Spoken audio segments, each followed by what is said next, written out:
Hello, it's Serenity, Infinite Light. So in my last video, I had talked about how the soul or the energetic body, the light body, is not destroyed, it goes on. And I just wanted to do a short video today about the soul and also what Jehovah's Witnesses teach, because they call themselves Christians, but there are so many teachings that are doctrine for them that go directly against what Jesus said, that when you really look at it, they are not Christian. They actually teach the opposite of what Jesus taught. One of them being, do not judge. Jesus said, do not judge. They are one of the most judgmental religions on this planet. Even not just judging other religions, but the ones within the congregations, they feel they have the right to judge, when Jesus said that they should not judge.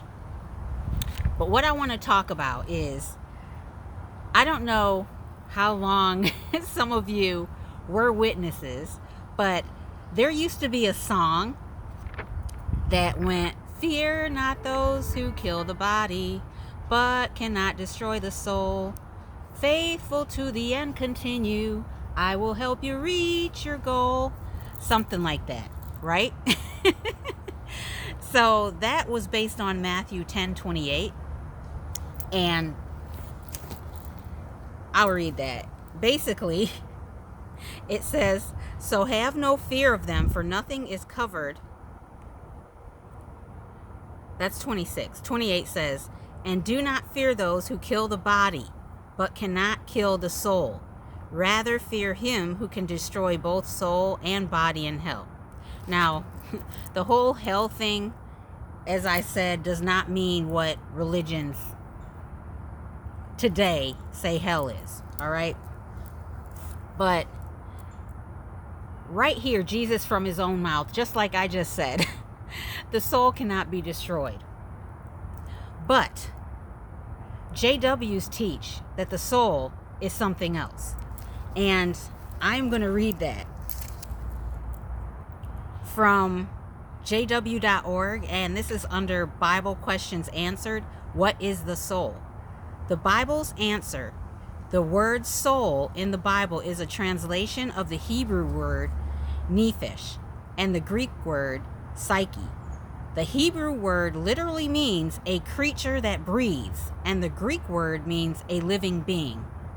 The soul, then, is the entire creature, not something inside that survives the death of the body. That's what they say. Now, we see the direct contrast from what Jesus taught. Why would this be a problem? Well, if the soul cannot be destroyed, which was said by Jesus himself, what is the point of fearing, not only men, but a God that doesn't even have the authority to destroy, or, as we call it, recycle the soul? What would be the point? And if some of you don't know what I'm talking about, I did a video, which I will link either in the comment section or the description, about Yahweh and his ranking. He is not the Almighty God, and the Bible actually supports that, because he had to get an inheritance from the Most High. So Yahweh, or Jehovah, doesn't even have the authority to destroy the soul. Destroy the soul, okay? So now you can understand why Jehovah's Witnesses would teach that the soul is the physical aspect of the body, because their whole doctrine wouldn't make sense. Because why would you fear being destroyed at Armageddon, and that you are conscious of nothing at all, when Jesus himself said, no, the soul cannot be destroyed? It is a lie, once again, because Jesus taught about love.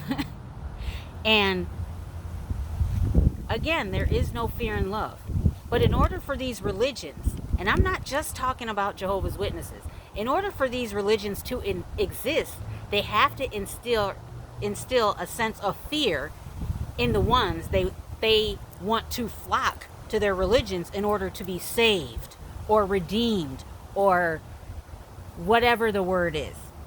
You get the point. So, again, Jehovah's Witnesses, I'm not saying this to make you upset, but hopefully it opens your eyes. I keep saying those scales, that are over your eyes. The true source of life loves you very much and wants you to know the truth. Even if it's bit by bit that you have to dissect the teachings that were taught to you by these false prophets as truth. The truth has always been there. It's just you have to sort through it. But once again, it's very simple. I said step 1 was to recognize that Jehovah or Yahweh is not the true God. Step 2, the soul does go on. Jesus said this. It cannot be destroyed. So you do not have to fear this false god destroying you.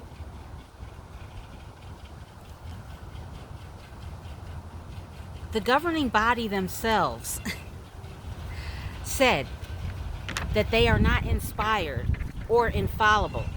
Why are you still following them? They said they act as a mediator between Jesus and you, but yet you see that the teachings directly contradict what Jesus himself not only said, but did in action. This is just something for you to think about, really. Once you're able to strip the lies away, the truth will appear. And it may not be profound, but little by little, you will feel that freedom that comes with no longer living a lie.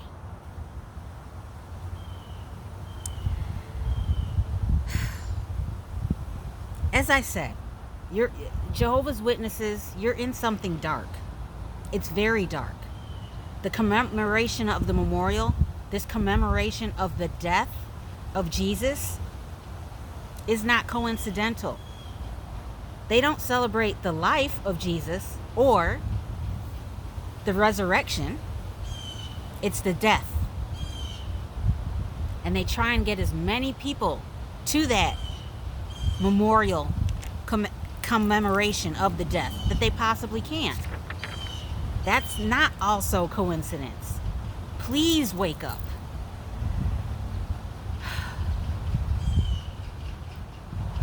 I think that's going to be it for today.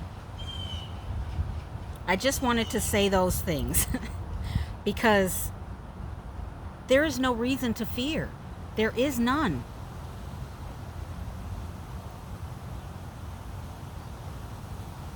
Yeah, there's no reason to fear. You are so loved. All right, that's it. As always, I can't say it enough. I love you so, so much. I'm sending my peace to you and my infinite light. Bye-bye, everyone. Mwah.